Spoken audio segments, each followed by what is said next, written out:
भगवान शिव के जीवन से सिख हिंदू धर्म के देवी देवताओं की कथाओं को पढ़ने से हमें जीवन के कई सूत्र या यूं कहें मैनेजमेंट के गुण मिलते हैं। लेकिन आज हम भगवान शिव के उन सूत्रों की बात करते हैं जो जीवन में अति आवश्यक हैं और जिनकी मदद से हर कोई अपना जीवन सफल बना सकता है। महादेव, जिनको हम सभी भोलेनाथ भी कहते हैं, जिनकी पूजा विधि सबसे सरल है, उनके जीवन और वस्तुएं से हमें सीखने को बहुत कुछ मिलता है।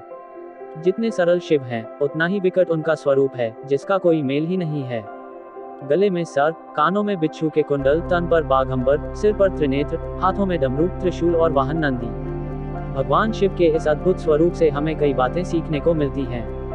कुल मिलाकर यह कहें कि यदि आपको जीने की कला सीखनी हो तो आप भगवान शिव के दर्शन को अपने जीवन में उतार सकते हैं। शिव बुराई और अज्ञानता के साथ ही अहंकार को नष्ट करने की सीख देते हैं। उनके पवित्र शरीर पर स्थित हर पवित्र चिन्ह जीवन जीने की शैली के लिए कुछ न कुछ सीख देता है।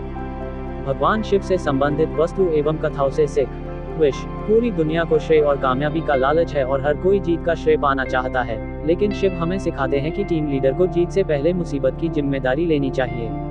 प्रोफेशनल लाइफ हो या पर्सनल, टीम का मुखिया हमेशा सबसे आगे जिम्मेदारी लेने के लिए खड़ा होता है।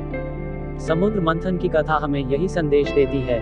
जब विष निकला तब शिव आगे आकर उसका सामना करने की जिम्मेदारी लेते हैं, लेकिन जब अमृत निकलता है तो वे पहले देवताओं को देते हैं। तीसरी आंख भोलेनाथ की तीसरी आंख जिंदगी में आने वाली हर समस्या के पहलुओं पर गौर करने की सीख देती है। कभी कभी जो हम देखते हैं वो गलत भी हो सकता है, इसलिए हमें इसकी जांच अपने विवेक के जरिए करनी चाहिए। नीलकंठ वही शंकर जी का नीलाकंठ, नीली गर्दन, क्रोध को पीने की सीख देती है। कहा भी जाता है क्रोध बुद्धि को नष्ट कर देता है। यह एक चुनौती की तरह आता है जिसे आप अपने धैर्य से अपनी वाणी से बाहर न आने दें। चंद्रमा से हमें शीतल रहने का ज्ञान प्राप्त होता है। पूरे ब्रह्मांड में चंद्रमा से अलौकिक और सुंदर कुछ नहीं है, और उस अति सुंदर चंद्रमा को भी धारण कर शिव जी ने कभी घमंड नहीं किया। जटा इसके अलावा भगवान शिव के केश एकता के प्रतीक हैं। उनके केश जूड़े के रूप में एकजुट रहते हैं, जो कि जीवन में एकता का पाठ पढ़ाते हैं। त्रिशूल शंकर जी का त्रिशूल, जो पूरे ब्रह्मांड में सबसे विनाशकारी शस्त्र है, जिसके उपयोग से बुराई एवं अंधकार का नाश होता है और हर जगह प्रकाशमय और सुख समृद्धि फिर से जागृत हो जाती है। गंगा माता से सिख शिव जी के सिर पर गंगा जी का होना यह शिक्षा प्रदान करता है कि आप हमेशा शांत रहे और अपने हर काम को शीतल और पवित्र मन से करें। गंगा माता जैसी पवित्रता और शीतलता की कल्पना भी कोई नहीं कर सकता। कमंडल शिव जी कमंडल हमें यह शिक्षा देता है कि आप कितने भी बड़े ज्ञानी हो, मगर ज्ञान जहां से भी प्राप्त हो ग्रहण करें। जिस प्रकार शंकर जी के शीश पर स्वयं विराजमान है, फिर भी वह कमंडल अपने पास रखते थे। भभूत भोलेनाथ के शरीर पर स्थित भभूत शरीर के तापमान को नियंत्रित करता है। ठीक इसी तरह जिंदगी में हमें किसी तरह का भ्रम नहीं होना चाहिए। ऐसे में हमारे शरीर का तापमान क्रोध जैसे अन्य मानसिक विकारों में नहीं आएगा, वह नियंत्रित रहेगा। हमें जीवन में जुनून और प्रतिबद्धता अपनानी चाहिए। ऐसे में हम हर समस्या का हल जल्द ही निकाल सकते हैं। डमरू वहीं शिव जी का डमरू कहता है कि ज्ञान से सजी आपकी ध्वनि हो और कोई भी व्यक्ति उस ज्ञान रूपी आवाज को सुने तो मंत्रमुग्ध हो जाए। भगवान की आरती हो या उनका संदेश हर किसी को कि अपने शरीर को डमरू की ध्वनि की तरह मुक्त कर दो, इससे सारी इच्छाएं मुक्त हो जाएंगी। इस तरह हम कई मनोविकारों से भी मुक्त हो सकते हैं। छाल सादगी का प्रतीक है। आप किसी अन्य भगवान के जिंदगी और रहन सहन स्मरण कीजिए। इंद्रदेव से लेकर ब्रह्मा जी सभी लोग सुख का भोग करते थे, लेकिन भगवान शिव जो देवों के देव हैं, सर्वशक्तिशाली नीलकंठ जिन्हें आदि पुरुष भी कहा जाता है, अगर वह चाहे तो किसी भी प्रकार से अपने आप को सुसज्जित कर सकते थे। आलिशान महल, जेवर, अस्त्र शस्त्र रख सकते थे, परंतु उन्होंने सादगी भरा जिंदगी जिया। सांप भोलेनाथ के गले में सुशोभित सांप पशु प्रेम दर्शाता है। सांप से ज्यादा विषैला और डरावना जीव शायद ही कोई और हो, और हमारे भोलेनाथ ने उस सांप से भी अपने योग गुण से मित्रता की और उसे अपने गले में सुसज्जित किया।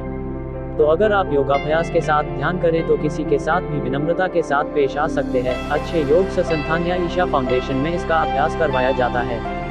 रिश्तों की समझ दक्ष जो महादेव के ससुर थे, उन्होंने महादेव को कभी अपना रिश्तेदार माना ही नहीं। हर पल वह महादेव को अपशब्द बोलते रहते थे। दक्ष महादेव को भरी सभा में अपमानित करते थे, किंतु महादेव ने उनको कभी भी उनको अपशब्द नहीं कहा।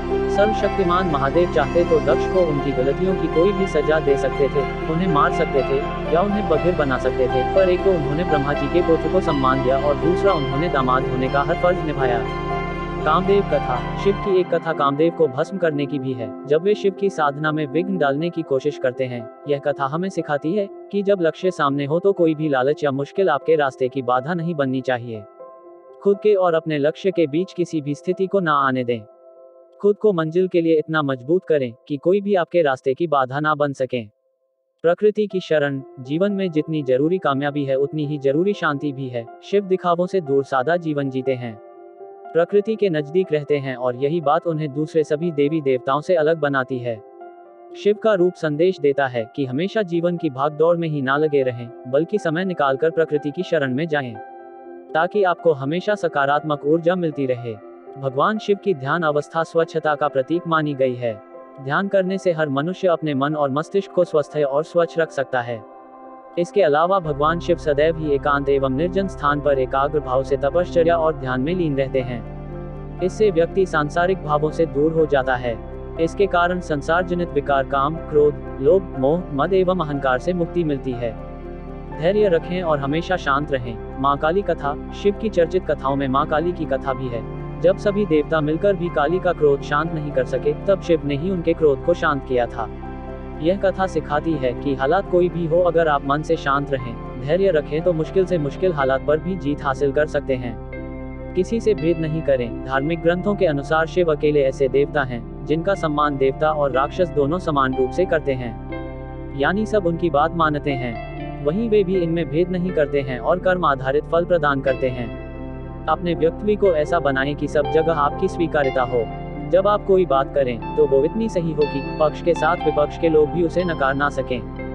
तो ये थे शिव जी से संबंधित वस्तु एवं कथाओं से सीख। आशा है कि आप सभी शिव जी के गुणों का पालन करेंगे। मिलते हैं नेक्स्ट वीडियो में। धन्यवाद।